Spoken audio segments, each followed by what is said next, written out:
Hey everybody, and welcome.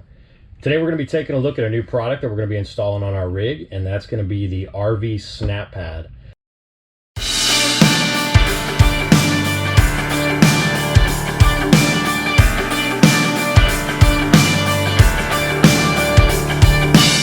So basically what the RV SnapPad is a permanently mounted ground pad that attaches to the feet of your leveling system.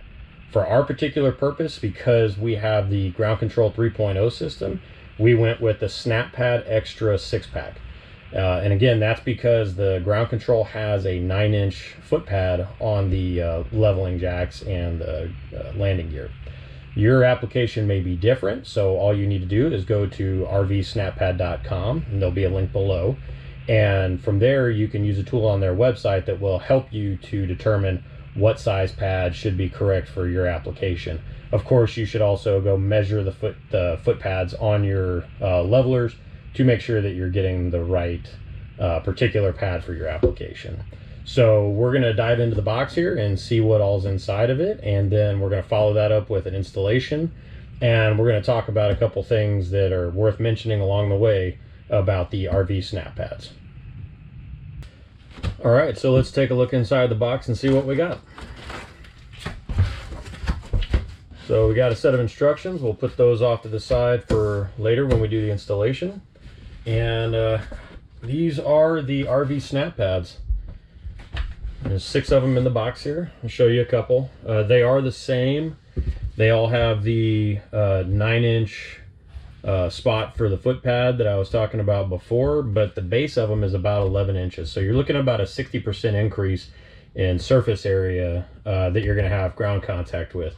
So that should improve stability. Another thing I'm noticing with this is that it's pretty rigid, but there is still some give to the rubber. And so when you're putting these down on any uneven surfaces, say like state park sites, places that have, you know, kind of uneven asphalt or something like that, you'll still get a good grip because it'll kind of conform to that unevenness. So that's a big deal for us. We do a lot of state park camping.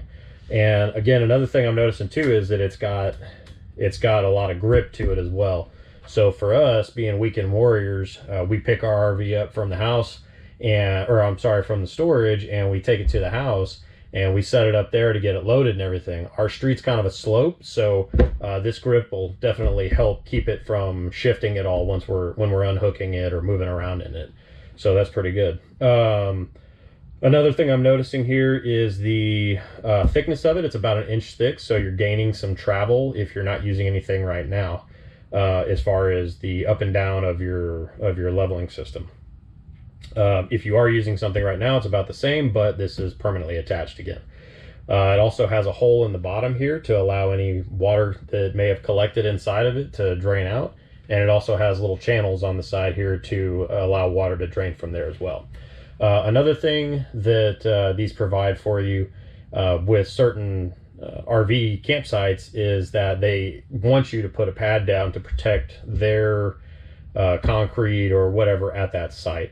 So this will do that, and it'll also protect your foot pads on your levelers from whatever's on the ground as well, so they won't get scratched up and rust and all that kind of stuff. So I believe it is recommended too that you clean the foot pads before you put these on.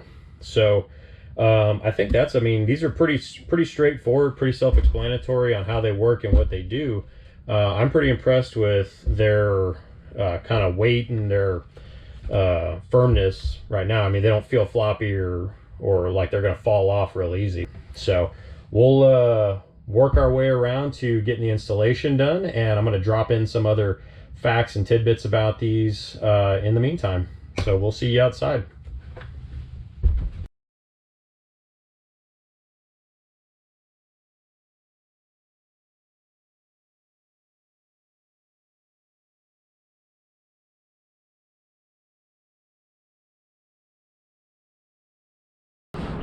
All right, so we're out here finishing up the installation on the SnapPads, and a couple tips that I wanted to share with you before we wrap this up is that when you're doing this, try to have a partner. If you don't have some kind of remote for your leveling system, it's going to be a lot of back and forth to do this on your own. Also, when you're actually installing these, try to do it on a nice level surface. If you're uneven or if you're on an unlevel surface, the leveler doesn't come down into the pad square, and it may have a hard time snapping into place. Also, with helping to lubricate the pads as you put them on there, you can use a beaded dish soap and it'll help it slide right in and snap into place. But don't use any silicone-based products because it will damage the actual rubber itself. So for our particular situation, because we're using the Ground Control 3.0 system, one of the issues we're running into is with the middle levelers. They can't be controlled manually like the front and rear levelers can. So the workaround for that is pretty simple. We just removed the foot from the middle leveler, installed it on the rear leveler, installed the pad, and then put it back up on the mid leveler. I'll show you how to do that here in a second.